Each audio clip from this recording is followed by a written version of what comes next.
प्रेमपत्र राधा स्वामी भाग तीसरा, सिलसिला वचन नंबर 5।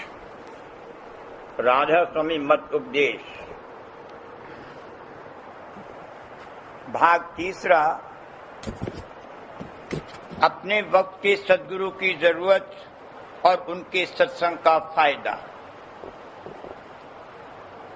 संत अथवा राधा स्वामी मत में वक्त के सद्गुरु की निहायत जरूरत है, क्योंकि बगैर उनके मिलने के भेद कुल मालिक और रास्ते का और जुगत चलने की और हाल उन संयमों का कि जिनके निगहदाश्त प्रेमी अभ्यासी को जरूरत है मालूम नहीं हो सकता।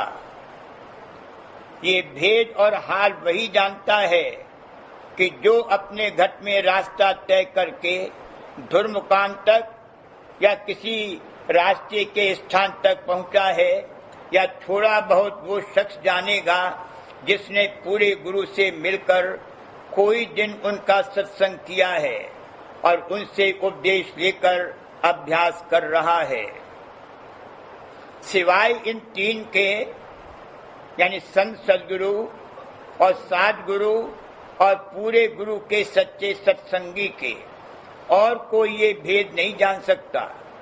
इस वास्ते जिस किसी के दिल में सच्चे मालिक की खोज और उसके मिलने का शौक पैदा हुआ है, उसे जब तक इन तीनों में से कोई नहीं मिलेगा तब तक उसको शांति नहीं आवेगी और न उसका रास्ता चलना शुरू होगा।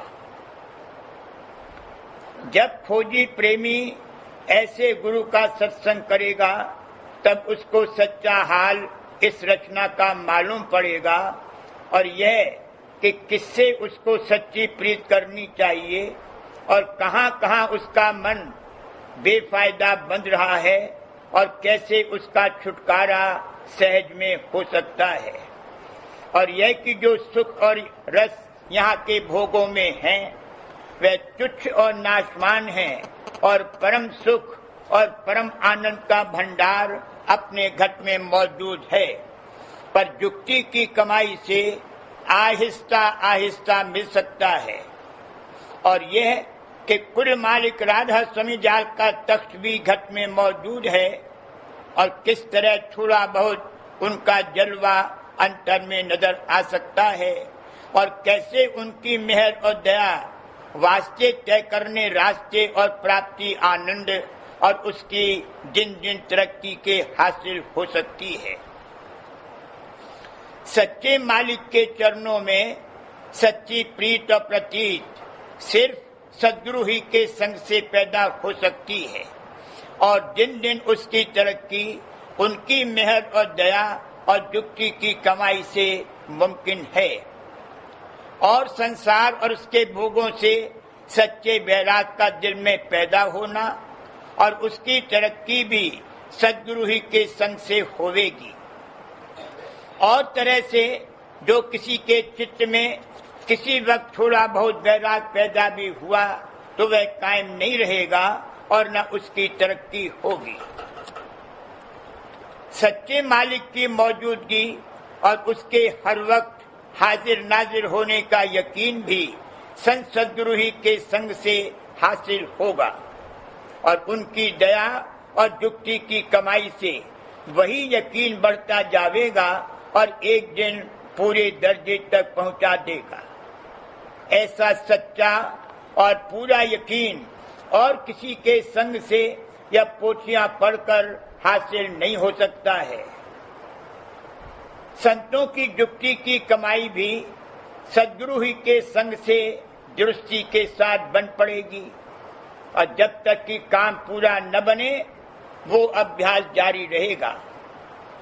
और किसी तरह सूरज चंद्र का अभ्यास बन पड़ना दुरुस्ती से और तरक्की के साथ जारी रहना और रोज बरोज उसका फायदा नजर आना मुमकिन नहीं है, क्योंकि काल और कर्म और माया और उसके भोग बड़े जबरदस्त हैं।